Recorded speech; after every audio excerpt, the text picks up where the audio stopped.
Natalie, who's the from the Zero Carbon Cumbria Partnership and is the local authority climate coordinator. Natalie, take it away. Okay, thank you. Yes, good evening, everybody. So, yeah, my job is to support the local authorities in Cumbria with their plans to address climate change, and also support with implementing the recommendations that come out of the citizens' juries. So I've been asked to speak to you to give you some examples of best practice of action that councils can take on climate change. Happy to see that Barrow are already doing some. I've only got 5 minutes, so can't go into any detail, but I'm happy to provide further information afterwards if needed. So firstly, councils have a range of buildings to look after. So these can range from offices, town halls, libraries, community buildings, leisure centres, care homes and council housing. All use energy and all emit carbon. And this is usually the biggest source of the council's direct emissions, is the energy use in buildings. So actions that councils can take here include reviewing their estates, seeing whether all the buildings that they've got are still needed. So for example, home working may have reduced the need for office accommodation across the estate. So that would decrease the energy use. Then improving energy efficiency. So for example, replacing lights with LED lighting, which will reduce energy use, improving the insulation of buildings. Then changing heating systems from gas to electricity. So basically swapping out gas boilers and putting in heat pumps. And the rationale behind this is gas is a fossil fuel. So it is always going to emit carbon emissions, whereas electricity can come from renewable sources. So, for example, solar panels can be fitted to buildings to provide the electricity for that building. Or if that's not possible, over time, the electricity that comes from the national grid will increasingly be coming from low carbon sources. So that's why people are being encouraged to go from gas systems to electricity systems. Some local authorities have also invested in solar farms. So you know, big projects. And using new ways of funding for doing this, using things like crowdfunding and bonds. Councils also need transport, so they've got fleet vehicles for street cleaning, waste collections, maintenance. So smaller vehicles could be changed over to electric vehicles.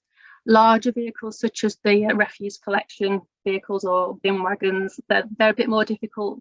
Electric and hydrogen vehicles are being trialled at the moment by some councils, so these will become commercially available in the future.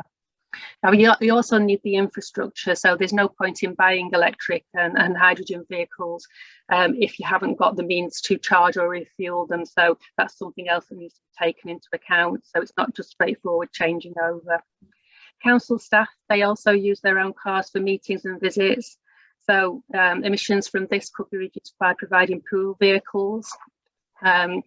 So, for example, Cumbria County Council has 5 electric vehicles and a travel policy that states these should be taken into, these should be used first before staff use their own vehicles to go to meetings. So just moving on to how councils can take account of climate change in the decisions that they make and the services that they provide.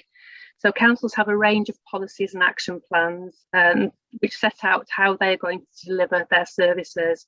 So it would be good practice to carry out a review of these to look at if they have an impact on carbon emissions, and if they do, is there anything that can be done to reduce that impact?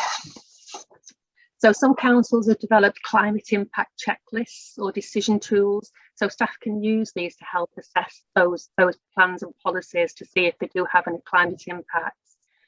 For new plans and projects, a report's usually written to gain approval from councillors.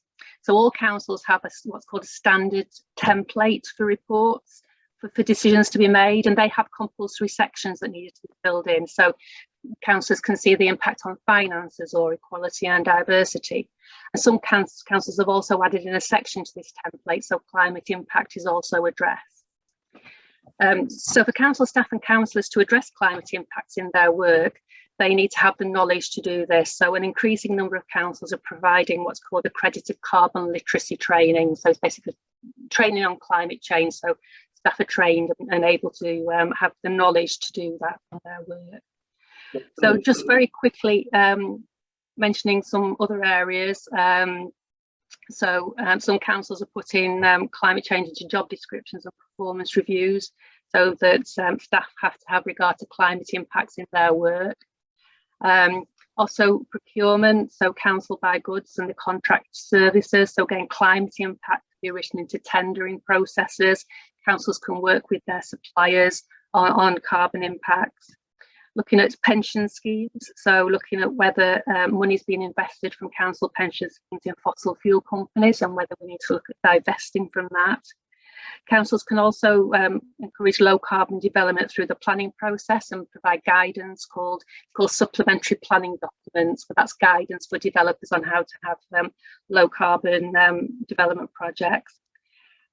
Reducing waste by providing comprehensive recycling services, doing awareness raising campaigns with residents, and also supporting issues in the local community such as repair cafes that can reduce waste.